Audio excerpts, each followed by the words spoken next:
Praise the lord. దేవుని నామానికే మహిమ కలిగిన గాక. దేవుని వాక్యాన్ని ధ్యానం చేద్దాం. హెబ్రీయులకు రాసిన పత్రిక 4వ అధ్యాయం 12వ వాక్యం. ఎందుకనగా దేవుని వాక్యము సజీవమై బలముగలదై రెండంచులు గల ఎటువంటి గట్కము కంటేను వాటిగా ఉండి ప్రాణాత్మలను కీళ్ళను మూలుగను విభజించినంత మట్టుకు దూరించి హృదయము తలంబులను ఆలోచనలను శోధించుచున్నది. హల్లెలూయా.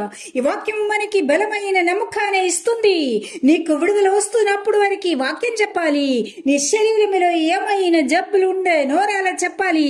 యేసయ్య 53 ఈ 5వ వాక్యం, మన అతిక్రమ క్రియలను బట్టి అతడు గాయపరచబడను, మన దోషములను బట్టి నలుగొట్టబడను, మన సమాధానార్థమైన శిక్ష అతని మీద పడను, అతడు పొందిన దెబ్బల చేత మనకు స్వస్థత కలుగుచున్నది. హల్లెలూయా.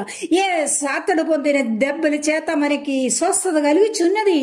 కీర్తనల 103వ అధ్యాయం 3వ వాక్యం, ఆయన నీ దోషములన్నిటినీ క్షమించువాడు, నీ సంకటములన్నిటినీ కుదిరించువాడు.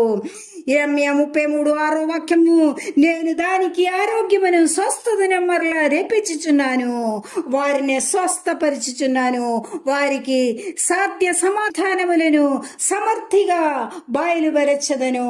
నేను విశ్వసిస్తున్నాను ఈ వాక్యమును నీ జీవితాన్ని మార్చగలరు అని. వాక్యం జాగ్రత్తగా విశ్వాసముతో విండే నీలోనే నిన్ను స్వస్థపరచగల వాక్యము. కీర్తనల 107:20, ఆయన తన వాక్యమును పంపి వారిని బాగు చేసెను, ఆయన వారి పడిన గుండెల నుండి వారిని విడిపించెను. ఎంత పావిను పవిత్రులు చేయగల వాక్యము వారిని పవిత్రులు చేస్తుంది. యోహాను 15:3, నేను మీతో చెప్పిన మాటను బట్టి మీరిప్పుడు పవిత్రులై ఉన్నారు. హల్లెలూయా.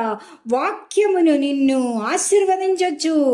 అందుకు ప్రకటన గ్రంథములో రాయబడి ఉన్నది, సమయం సమీపించినది గనుక ప్రవచన వాక్యములను చదువువాడను, వాటిని విని అందులో వ్రాయబడిన సంగతులను గైకొను వారును ధన్యులు. హల్లెలూయా. God bless you.